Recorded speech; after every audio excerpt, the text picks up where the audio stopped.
Ahí está grabado.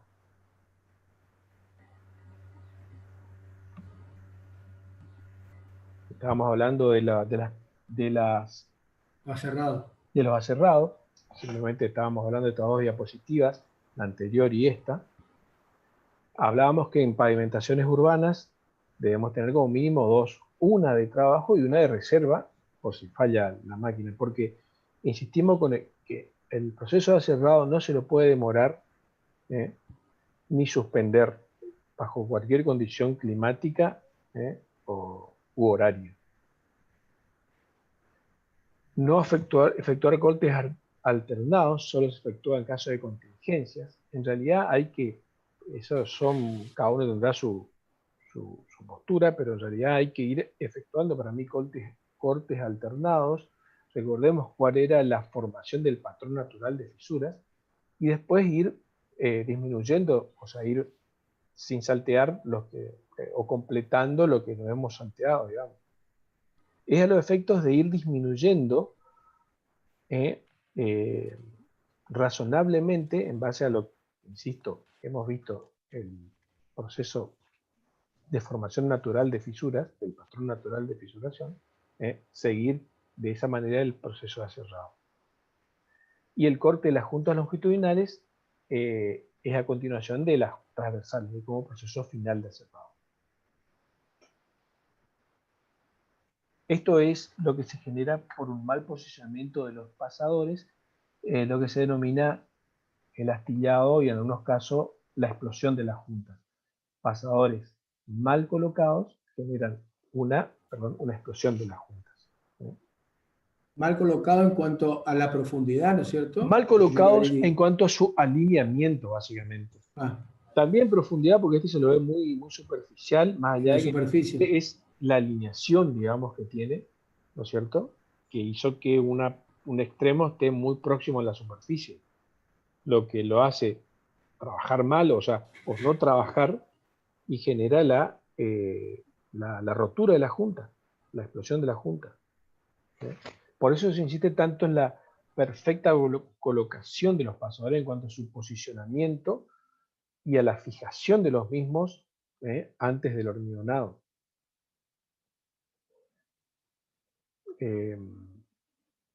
Posicionamiento de alineación de los pasadores, el anclaje de los canastos, después marcar efectivamente la posición de los mismos. Y por último, les quería compartir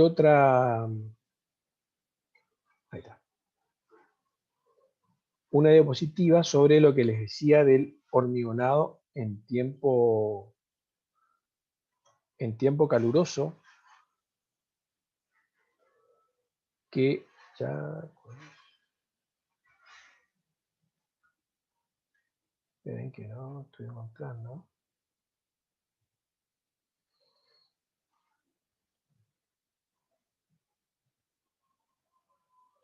Vamos, no.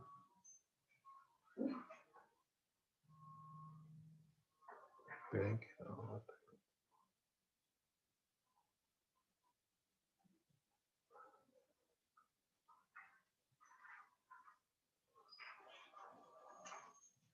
Esperen que no estoy pudiendo encontrar mi...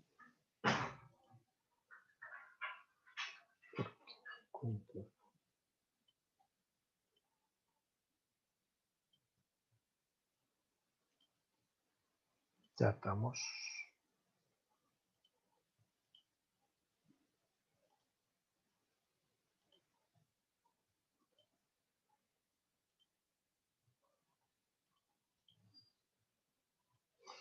Como dice Rolly, tranquilo. Ahí está. ¿Se ve ahí? ¿Pregunto? Ahí sí, profe. Ahí se ve. ¿Se ve? Bien. Bien. Bueno. El tema es la fisuración plástica, que es una de las cosas que ocurre sobre todo básicamente en nuestro clima, ¿no es cierto?, hormigonado en tiempo caluroso, digamos. uno de los riesgos que tenemos. Esto es explicativo y me interesa el gráfico de abajo, ahora comentarles. Fíjense, tiene lugar cuando el caudal de evaporación de agua supera el de exudación, o sea, cuando el agua que se evapora supera el agua de exudación, que es el que viene de la masa del hormigón. Las condiciones medioambientales son totalmente determinantes para este efecto. Bueno, acá no agregar cemento ni pasta de cemento porque interfiere la exudación y produce descascaramientos superficiales, o sea, y no hay que permitir que la superficie se seque. Fíjense que este ábaco que tenemos abajo, que ustedes van a encontrar en el manual, nos da las condiciones medioambientales que pueden provocar fisuración plástica. Si ustedes recuerdan hace un tiempo atrás, cuando estábamos con muy baja humedad ambiente, fue en la época de los incendios, se dio mucho en Córdoba, también en el interior de Corrientes, muchos incendios, para que nos ubiquemos de qué clima estamos hablando, que no es un clima del todo extraño, más allá de un poco de la baja humedad que teníamos, ¿no? Mientras les voy comentando esto, ubíquense, insisto, en qué clima estamos hablando. Porque esas condiciones, como vemos acá en este ábaco, dependen de la humedad relativa en porcentaje, la temperatura del hormigón, y aquí les hago un paréntesis, cuando hablamos de temperatura del hormigón en época de verano, ese hormigón tiene la temperatura de la piedra que está expuesta ahí al sol todo el día, ya una temperatura importante, en el orden de los 30 grados.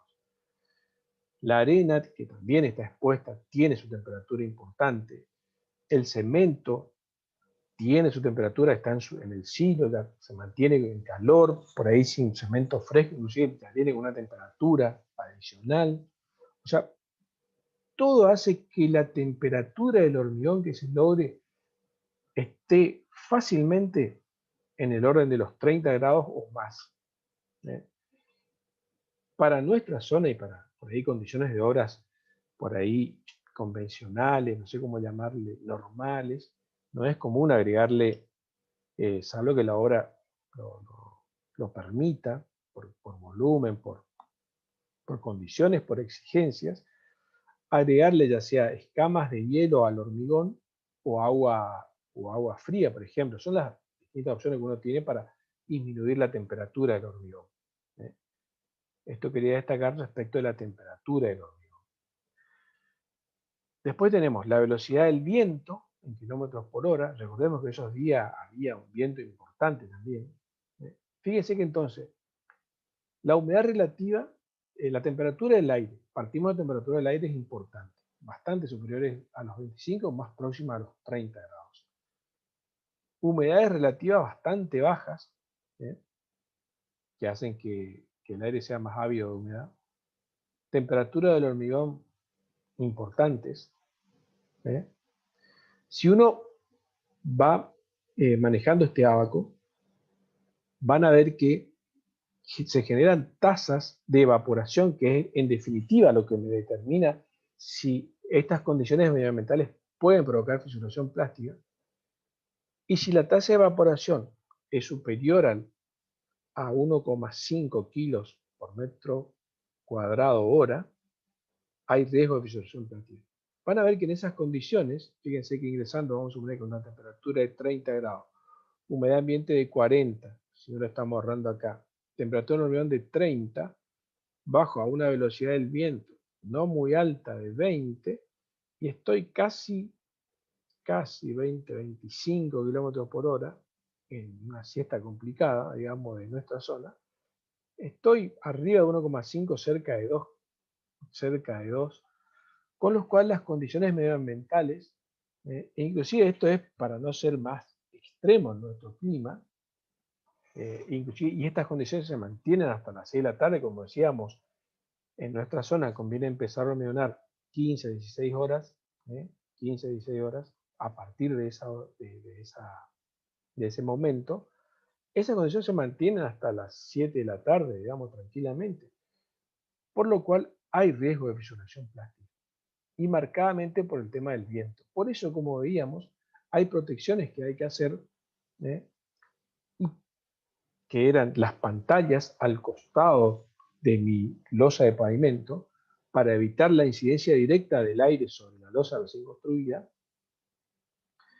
Y es importante destacar aquí tener una estación meteorológica para poder usar este abaco y ser consciente de en qué punto estamos parados y qué procedimiento aplicar de ser necesario, digamos.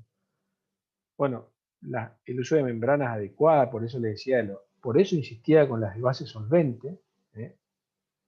Y bueno, eso era un poco lo que le querías mostrar. Fíjense acá cuáles son otro abaco en función de la humedad relativa y la temperatura ambiente. Cuáles son la necesidad de curado, ¿no es cierto?, que tenemos en cada una de las condiciones. En nuestra zona es bastante marcadas todas estas condiciones por las características propias de nuestro clima, digamos. Y bueno, aquí insistimos nomás con esas cuestiones del uso de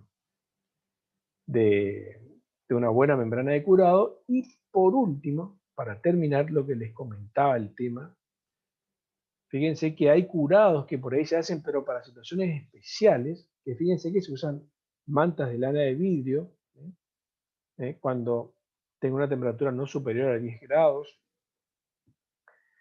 colocar film de polietileno para ayudar al curado. Es decir, hay algunas otras cuestiones que se pueden manejar. Esto es lo que yo les decía, el curado por río, por inundación, acá se ve claramente lo que les decía. Esto es para buscar determinadas condiciones. Hoy en día ya no se usa. Inclusive con poliestireno expandido para buscar más aislación térmica del hormigón, mantas de lana de vidrio también. Bueno, eso era todo. Con esto nosotros vimos de manera bastante resumida lo que es el tema de proceso constructivo, un poco de manera rápida. Este año, bueno, se nos acortó un poco el tiempo hacia el final del cuatrimestre.